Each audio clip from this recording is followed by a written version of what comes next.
just you get to choose. Right? Like here's the scenario. The environment gives us something which can be perceived as negative, can be perceived as not working, can be perceived as problematic. The world's ending. But we get to choose to see it like that, or we get to choose to see it as an opportunity. So clearly that it's my responsibility now to do that for other people. If I have information and, other people's success is my success and vice versa. Because you know what? Like the challenges or the roadblocks are the journey themselves. There's no big things. It's all little things compounding on top of each other.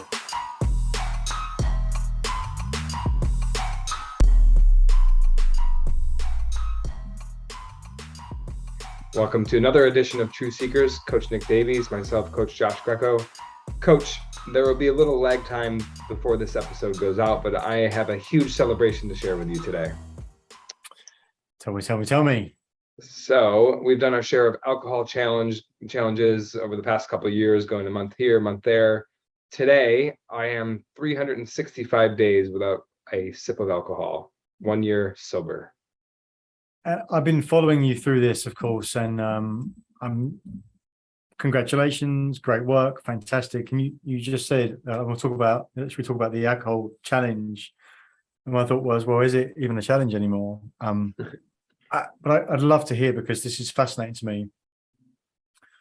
What's the thing that strikes you the most? And I think you've got some multiple thoughts about this, of course, but what's the thing that's most that you can observe from this time? I think it's the proof of discipline. I can be as disciplined as I want with anything. I can take this principle apart from just trying to committing to not having alcohol for a full year, something that is, a couple of years ago might have been seemingly impossible, and to have the discipline to be in different social settings and even be in celebratory settings with people that I love and care about, and to have the wherewithal to celebrate without alcohol and have the discipline to say no. I can apply that to anything. I feel like that's so true. I can apply that to anything I want to be more disciplined about in my life. And I don't know if I knew actually that you'd actually laid it out as a year. I think last time we kind of got into it, you were just doing it. So did you make that distinction? Was there a time you felt like you needed to double down on discipline to give yourself that?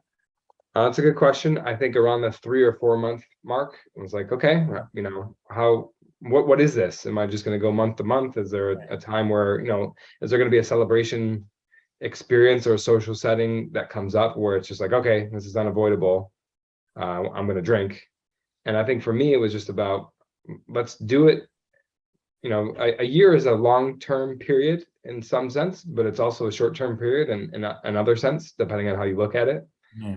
So this was, I had proven I could do it for a month. I think maybe I had done it for 2 months in a row in the past, but it was going to be a learning experience to do it for a full year. And I think I decided around that 3 or 4 month mark with like, okay, let's do this for an extended period of time without putting too much pressure on it. I also had this approach with, hey, if it happens, it happens.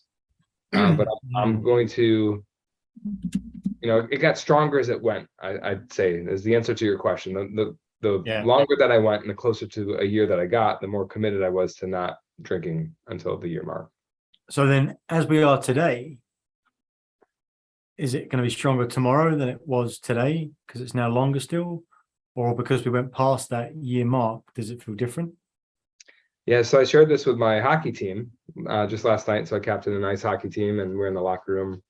And they're one of the groups or friend circles that have gotten really used to me just saying, no, I don't drink. I'm not drinking. And they said, okay, where are we going? How are we celebrating? So that was like a moment for me. It was funny. I hadn't really thought of it. It's not something that I've reached the 1 year mark and I want to stop. I want to keep going. So to answer your question, I think it's stronger than ever that I'm committed to not drinking. And it's something that I want to see through. Is it 2 years? I don't know. Is it another month? I don't know. But for the time period right now, I just know what my answer is. Okay. It's so cool because there's so many things at play here, right? The letting go of if it happens, it happens. Like intuitively, that's like, well, then it's going to happen, right? But because you built up enough leverage on the front end, momentum on the front end, it's like, it's not worth it, right? Like I imagine as that came up, And then you've got 12 months of it is strong enough that there's enough momentum that keeps you going through the things that are regular, let's say. And then you've got an identity shift change in yourself, but in your external persona through your environment.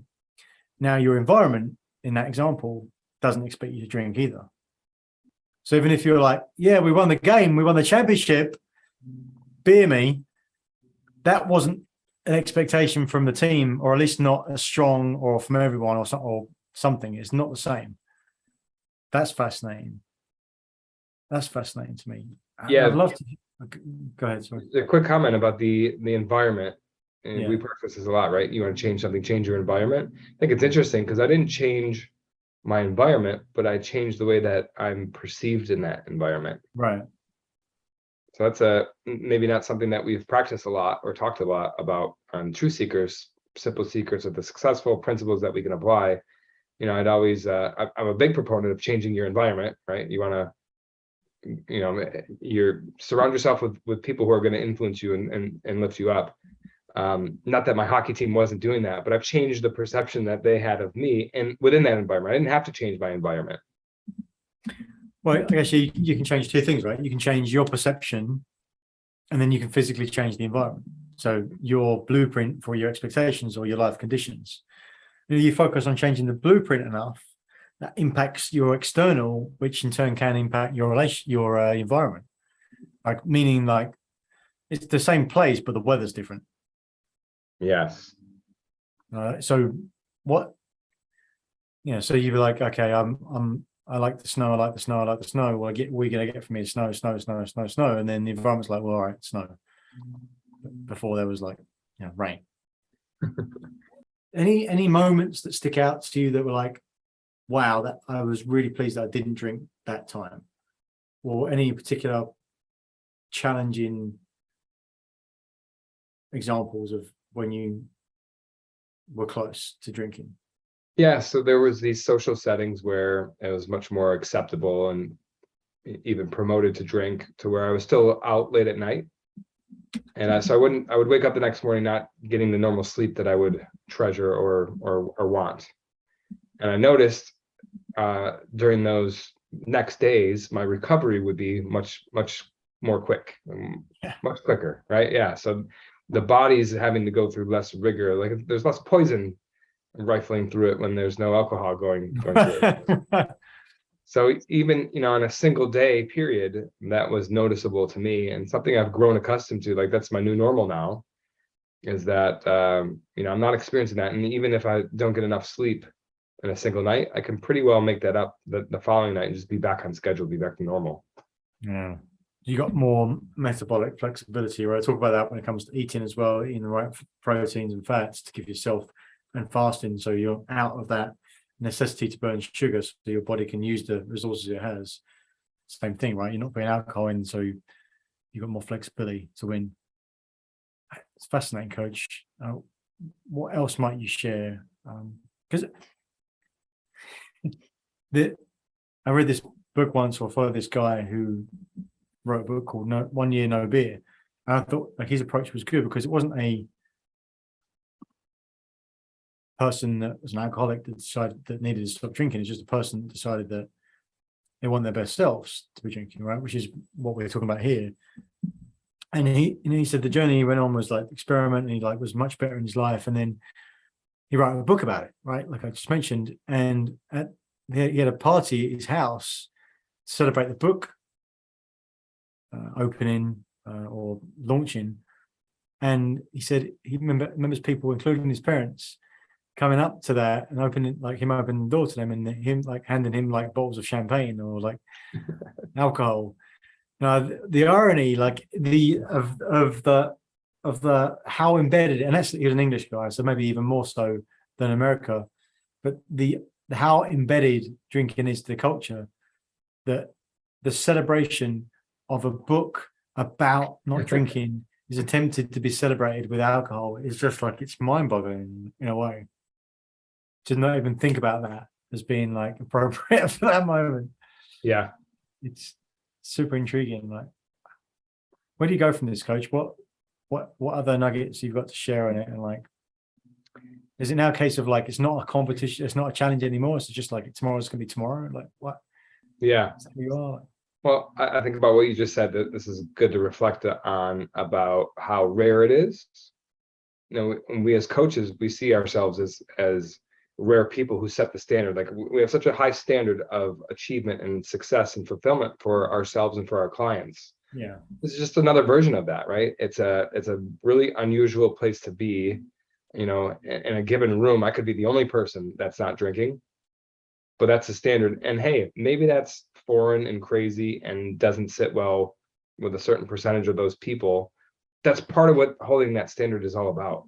Fine, yeah. And it was never, there's some uncomfortable times where people like really drill down, like why, what's going on? I had to answer questions, are you an alcoholic? Like what's going on with that? So, but that was part of just dealing with the commitment that I wanted to see this through. And it was a bit of a social experiment at the same time, just to see what it was, right? We had done it for a month. Okay, cool. We got lift from that. Well, I get a lift from working out every month. What if I stop working out those other 11 months? So I wanted to work out, quote unquote, for the full 12 months and see what it delivered for me. And in a way, it might even be hard to articulate just because I'm at this point with what such a progression of benefits that it's hard to remember where I was when I was drinking and how to articulate the benefits that have come through. But, I try to think about that. I journaled recently about the top 10 things that I'm feeling now as a benefit from not drinking. And that was a cool exercise to reflect on. So just part of that slowing down. But to answer your question, it's about holding that standard, even when it's uncomfortable or not popular. And who knows, like I see more and more people on Twitter and other social media who say, 4 years sober, 2 years sober, 200 days sober. Like everybody's kind of, there's more and more people out there that are experimenting with this.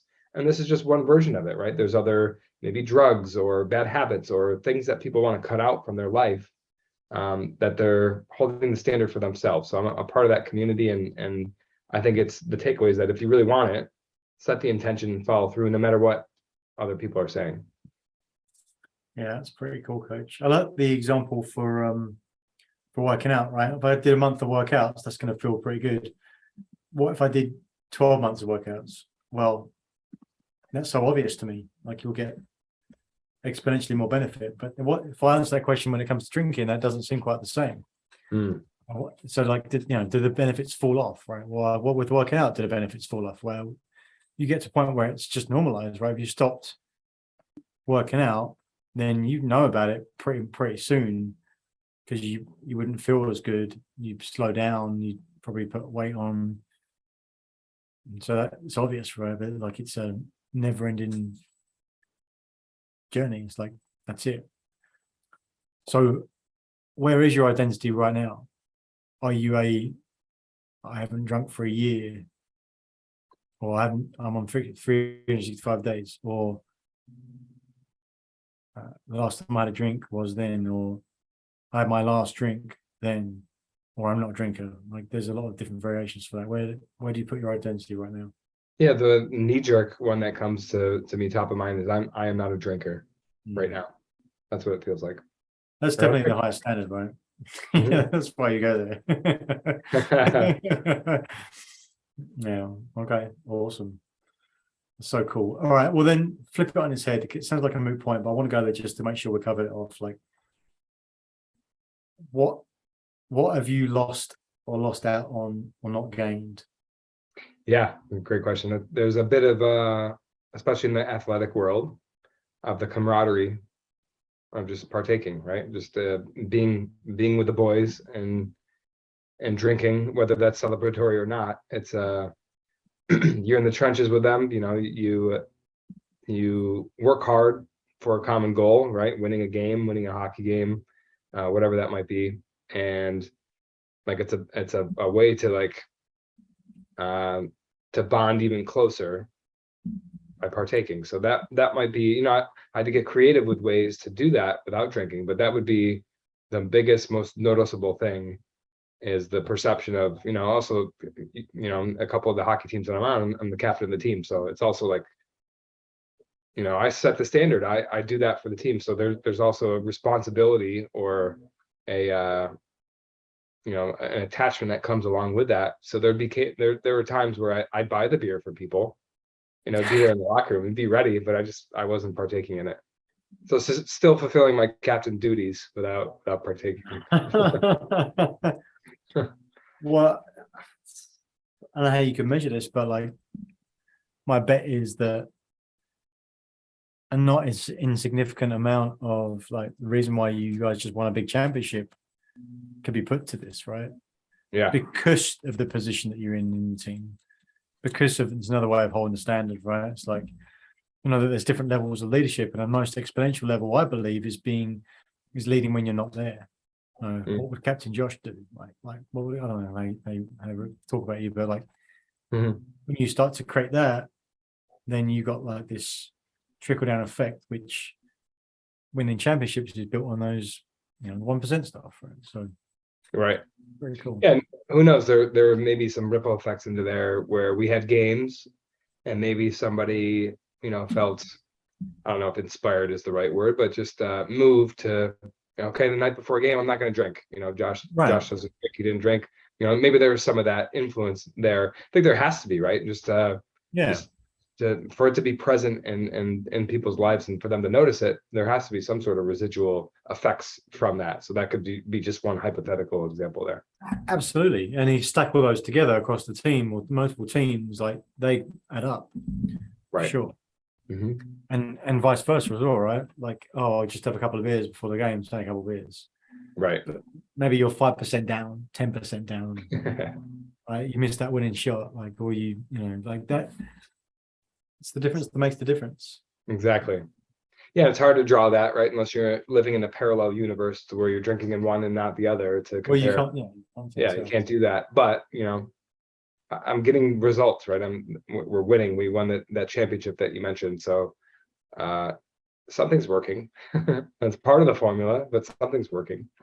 So this time next year, when we're talking about this, what are you going to say? I'm probably going to compare the different benefits of a second year sober versus just one. What are some of the new things that I didn't think I would experience or that I had experienced with just 1 year of sobriety in a second year? It's fun to think about because right now I don't have those answers. It's fun to think about, and like it's scary as well because now we're getting into like things we can't even compare, like, from a subjective point of view, because 2 years of sobriety, like you said, it could be a long time, could be a short time, but if you look at it in the context of your life, it's a short time. So the year 2 years sobriety, and then let's say you don't for 2 years, and then you have another 2 years of sobriety, you can even compare that second 2 years with the first 2 years, because it's a long enough time where you change in between. And so too many variables, right? So it's kind of like anywhere in life, any path you take down, you're like, what if I took that decision? It's like, it doesn't matter because you can't even go there to compare it. Like you can't even fathom it because it's just too, like a month off here, a month off there. You can be a bit more certain about that because you'll be in the same 6 month period, let's say, but right across that, it's wide enough that it starts to lose any opportunity to compare it. You just can't think of it, Yeah, and maybe we've come full circle in the episode. The first question you asked, or one of the first, was the opportunity to build off of this with the discipline, the principle of discipline. So because I've done this, another factor that would have gone away, it's not even a thing anymore, if I drink, is this year-long practice of discipline. So what else have I applied that to, knowingly and unknowingly, through that first year, but also the second year? You can't measure that, right? It's too hard to see at that point, but it's exponential, and that's the biggest point. That's the biggest benefit of doing it.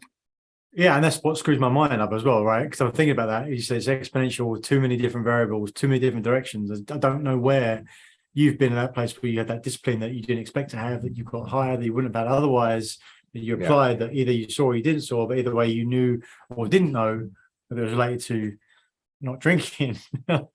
Right. And now you are a different person than you would have been if you have had drinks through the year. Right. How much? Don't know. that's the point. Like, don't know. But we've got no comparison to make. But but you have got multiple years of drinking to compare it to. But then again, you're doing a lot of work to improve yourself through the program process as well. Right. So it's challenging, right? It's challenging to know, okay, well, what's the difference here? Where am I putting? But we're playing in the margins here, Coach, right? Because that's where all the extra juice is. But either way, it's fantastic. It's fun to think more deeply about this. I think it's just a win to celebrate without drinking, to celebrate 1 year, right? Just a milestone. It's just another day, right? It's just another day in the progression of the quote unquote challenge. But it sets a little something in time so that I can, from this perch, look to the future now. And what does that mean? How do I use what I've benefited from to get more benefits in the future? That's my takeaway today. It's a beautiful thing, Coach. I appreciate you, and I'm going to celebrate, and I'm off down the pub. By drinking, are you? Any challenges on the horizon for you? You've done drinking challenges, right? So where does this land with you? Yeah, well, did Q1 the last 2 years, and another month as well this year so far. But currently in sober October, so doing that. We are okay. Sure. Yeah. That's how this started. So I started October 4th. For whatever reason, I don't know why I didn't do it the whole month, but it was a Monday last year. I think I had a hockey game. I think that was the last time. So October 4th, October 4th. Yeah. Well, either way, fantastic episode. And thanks for sharing. Thanks for holding the standard, Coach. All right, Coach. Have a good one. See you next time. Take care. Thank you for watching another episode of Truth Seekers. We appreciate your interaction, so please comment, like, subscribe to YouTube, Apple Podcasts, or Spotify, wherever you get your podcasts. And if you want more, check out some of our links. Links to our masterclass, The Achiever's Mindset, and come join our LinkedIn group. And what do you want to see more of? Remember, we're here to share the simple secrets of successful. So help us do that. What do you want to see? What do you want to see more of? Thanks, and see you again next time.